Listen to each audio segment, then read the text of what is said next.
미나상, konnichiwa. 안녕하세요. 이선옥 강사입니다. 우리 지난 시간에 비법 전수에서 여러 가지 문제 유형 살펴봤었는데요. 자, 이때 우리 한자에 대한 말씀을 좀 지나칠 수가 없겠죠. 따라서 이번 시간 한자 특강에서는 자, N5에서 드렸던 말씀을 총정리해서 그 위에 조금 더 새로운 법칙까지 설명을 좀 드려보도록 하겠습니다. 자, 일단 합격하고 오겠습니다. 우리 화이팅 하는 입장에서 한자 음독, 훈독 개념 알아보도록 하죠. 자, 첫 번째, 우리 N5 한자 특강 혹시 보신 분들 계신가요? 네, 안 보셨다고요? 만약에 안 보셨다면 무료 강좌로 준비되어 있으니 반드시 한자 특강 1 그리고 2 한번 보시면 좋겠습니다. 자, 혹시 시간이 없으시다면 우리 N5 한자 특강에서 드렸던 말씀을 종합적으로 간략하게 설명을 드려보도록 할 텐데요. 자, 한자에는 훈독이 있고 그 다음에 음독이라는 것이 있다. 하나의 한자를 읽는 방법은 이렇게 두 개가 존재한다라는 원리에 대해서 설명을 드렸습니다. 그리고 자, 그 음독, 특히 음독에는 미묘하게 혹은 재미있는 법칙이 좀 존재합니다 라고도 설명을 드렸는데요. 자, 가령 간략하게 설명을 드리면 이런 내용이었죠. 자, 가운데 있는 이 한자는 중국의 문자가 되겠죠. 한국어로 하면 물수, 바로 밑에는 나무, 목 이런 한자들이 제시되고 있는데요. 자, 이때 중국인들의 수라는 발음이 원래는 였었고, 자, 이 발음이 한국어로는 결국에 한반도로 와서는 스 이렇게 정착이 됐습니다 라고 설명을 드린 적이 있었네요. 마찬가지로 중국인들의 무라는 단호한 발음이 한국어에선 기역 받침처럼 목으로 정착이 된 것처럼 역시 이 한자를 빌려 쓰고 있었던 일본 역시 중국인들의 발음을 흉내 냈었던 음독 버전의 발음이 있었었죠. 바로 수라는 발음이 일본어에서는 스이로 정착이 됐고, 목이라는 단호한 기역 받침 발음이 자, 일본에서는 쿠로 마무리되는 모쿠의 형태를 가지게 된다라고 말씀드렸네요. 하지만 각각의 이런 한자가 순 우리말로 물이고 나무라는 의미로 말되어지는 것처럼 일본어에서도 물이라는 발음, 즉 미즈라고 읽을 수도 있으며, 두 번째 나무라는 발음으로 키라고 읽히는 경우가 있을 것입니다 라고 설명을 드렸었네요. 따라서 우리가 이런 한자를 물수, 나무, 목 이렇게 외워왔다면 이제 여러분들도 미즈시, 키, 모쿠라는 버전, 일본어 버전으로 훈련하시는 것이 아주 큰 도움이 될 거라고 생각합니다. 자, 아줌마 여기 물 주세요 라고 한다면 일본어에서도 미즈 쿠다사이가 될 테고요. 수요일날 만납시다 라고 할 때는 수요비라고 발음이 되겠죠. 네, 맞습니다. 100%는 아니지만 한자를 빌려 쓰고 있었던 한국과 일본은 어느 정도 정서도 비슷하게 한자를 읽고 말하기 때문인 것이죠. 자, 이해되셨나요? 따라서 한국어의 한자에도 조금 익숙해 놓으신다면 그것을 일본어 버전으로만 연습하고 트레이닝하면 되니까 여러분들 한자 너무 어려워하지 마시고 자, 익숙되어진 한자들 이제 일본어로 정리하시는 습관을 들이시면 참 좋겠습니다. 자, 이때 음독에는 여러 가지 법칙이 조금 존재합니다 라고 설명을 드렸는데요. 방금 전에 말씀드린 것처럼 중국의 문자를 같이 빌려 쓰던 입장이었기 때문에 한국과 일본이 말이죠. 따라서 이런 발음은 이런 형태로 정착이 되고 저런 발음은 저런 형태로 정착이 된다라는 비슷한 공통점을 가지게 된 것입니다. 다시 말씀드리지만 100%가 아니라 비슷한 공통점이요. 따라서 이러한 공통점을 어느 정도 인지하고 단어 외우기로 돌입하신다면 아마 무작정 외우시는 그 느낌보다는 훨씬 더 빠르고 그리고 기억력에 남는 어휘 암기를 여러분들이 하실 수 있을 거라고 저는 믿습니다. 자, 그러면 그 음독 규칙 다시 잠깐 설명을 드려보도록 할게요. 한국어의 이응 받침으로 끝나는 한자들이 있죠. 뭐 생, 광, 공 이런 한자들이 있을 텐데요. 제가 지금 발음한 것처럼 이라는 발음은 뭔가 딱 떨어지지 않는 여운을 남기게 됩니다. 울리는 소리거든요. 따라서 자, 이런 이응 받침의 단어들은 장음을 이루게 됩니다. 라고 설명을 드렸었죠. 자, 따라서 생자는 세 혹은 쇼라고 장음을 가지게 되고, 자, 갈행자도 고 혹은 요라고 읽힐 수도 있다라고 말씀을 드렸는데, 어느 쪽이든 둘 다 장음을 이루고 있다라는 거에 포인트 가져주시기 바랍니다. 자, 이런 특징을 알아두는 이유는 보통 한자 읽기에서 행동이라는 단어를 제시하고 다음 중 히라가나로 옳게 읽은 것은 이라고 제시했을 경우에 행동, 코도 둘 다 이응 받침이기 때문에 장음인데요. 자, 대충 외우셨던 학습자분들이 코도인지 고도인지 코도인지 헷갈려 하시는 분들이 굉장히 많기 때문입니다. 자, 그런데 한국어로 행, 동 둘 다 이응 받침이니까 둘 다 장음 아닐까? 라고 혹시 헷갈리는 와중에 문제를 여러분들이 접근하시게 될 경우 아주 큰 힌트가 될 수 있는 것이죠. 이해가 되셨나요? 자, 그러면 두 번째로도 넘어가 보도록 하겠습니다. 자, 한국어의 기역 받침으로 마무리가 되는 한자들은요, 보통 일본어에서 쿠로 마무리가 되는 경우가 아주 많습니다. 자, 배울 학자는 가쿠, 그 다음에 자, 나무 목자는 모쿠라고 발음이 되기 때문이죠. 자, 리을 받침으로 갈 텐데요. 자, 리을 받침인 경우 스로 마무리되는 경우가 매우 많습니다. 따라서 날출자 보이시죠? 리을 받침이기 때문에 슈츠가 되고, 자, 월이기 때문에 가츠, 게츠, 스로 마무리가 되는 현상을 보고 계실 거예요. 자, 한국어의 니은 혹은 미음 받침 경우엔 아마 이건 여러분들이 느낌상 잘 아실 텐데요. 으로 마무리가 잘 되고요. 전화할 때 전자는 땡, 그리고 번호할 때 번자도 방이라고 해서 발음으로 마무리가 되고 있는 현상도 보고 계십니다. 자, 이렇게 받침뿐만 아니라 입모양, 즉 모음도 어떠한 현상을 이루게 되는데요. 가장 대표적으로 비슷한 왜 이런 모음인 경우에 일본어에서는 에는 아 플러스 이죠. 이 두 가지를 분리해서 발음하는 현상이 일어나게 됩니다. 따라서 이 형태로 발음하시면 되는데요. 자, 바깥 외 쪽은 가이로 분리가 되고 바다 해는 카이 역시 아이의 형태로 분리가 되는 현상을 보고 계실 겁니다. 따라서 자, 이러한 느낌, 이러한 분위기를 가진 상태로 한자 어휘를 외우신다면 아마 여러분들 헷갈려도 금세 골라낼 수 있는 그런 합리적인 학습 방법 취할 수 있을 거라고 생각이 됩니다. 자, 여기까지가 실은 M4 한자 특강에서 말씀드렸던 그 특강의 내용이었는데요. 자, 우리는 이제 N4로 넘어왔죠. 따라서 N4에서 조금 더 우리가 생각해 볼 수 있는 음독 규칙, 음독 특징에 대해서 몇 가지 설명을 하는 것이 바로 이번 한자 특강의 본 수업의 내용이 되겠습니다. 자, 다음 페이지로 일단 넘어가 보도록 할까요? 자, 다음 페이지에 있는 단어들 여러분들 혹시 의미 아시나요? 네, 첫 번째는 출발, 두 번째는 발표, 세 번째는 학교, 마지막은 일기가 되겠습니다. 자, 출발, 리을 받침도 있고요. 자, 그 다음에 학교, 기역 받침도 있고, 일기라고 해서 역시 또 리을 받침, 이런 단어들을 제가 제시했는데, 이 단어들을 읽는 방법은요. 자, 첫 번째부터 보도록 할게요. 출발, 리을이니까 슈츠, 하츠라고 읽었다간 큰일 납니다.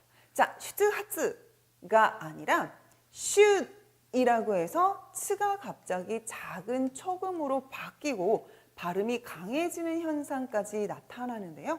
자, 일단 원리를 설명드리기 전에 발음부터 같이 해보도록 할까요? 슈바츠, 슈바츠. 라고 읽으시면 되겠습니다. 자, 두 번째 발표라는 단어인데요. 역시 발이라는 리을 발음 때문에 그렇죠. 하츠효라고 읽으시면 절대로 안 되겠습니다. 바로 이 츠가 초금으로 다시 또 작아지는 현상을 보시게 되는데요. 자, 일단 발음도 같이 강해지니까 옳은 발음 같이 읽어보도록 하죠. 자, 발표라는 단어입니다. 합표, 합표라고 읽으시면 되겠습니다. 자, 세 번째로 넘어가 볼까요? 배울 학, 기억 받침이기 때문에 가쿠, 가쿠로 읽었었는데요. 네, 자, 가쿠에 교자를 넣어서 코, 가쿠코라고 읽으시면 안 되겠습니다. 스펠링이 역시 초금으로 바뀌게 되는 현상을 일으키게 되는데요. 역시 옳은 발음부터 읽어보도록 할까요? 가꼬, 가꼬가 되겠죠. 자, 마지막으로 넘어갑니다. 자, 일기인데요. 일이기 때문에 니치 혹은 지츠의 발음이었었죠. 자, 여기에선 니치고 치, 기자는 키라고 읽으니까 니치키라고 읽으시면 안 되겠습니다. 역시 무엇으로 바뀌고 있나요? 초금입니다. 초금으로 바뀌어서 발음은 니끼, 니끼라고 읽어주셔야지 되겠습니다. 자, 그럼 여기까지의 공통점이 무엇일까요? 네, 생각도 하지 못했던, 기대 예상도 하지 못했던 초금의 등장이 바로 문제가 되는 것입니다. 이해가 되셨나요? 왜 초금으로 바뀌었지에는 이유가 있으니 지금부터 그 이유, 그 원리를 여러분들이 들어보신다면 지금 제시한 출발, 발표, 학교, 일기 그 외의 단어에서도 여러분들이 실은 외우지 않았지만 초금으로 바뀌어서 발음이 되지 않을까를 예상하고 정답을 골라낼 수 있게 될 것입니다. 자, 그럼 한번 살펴보도록 할까요?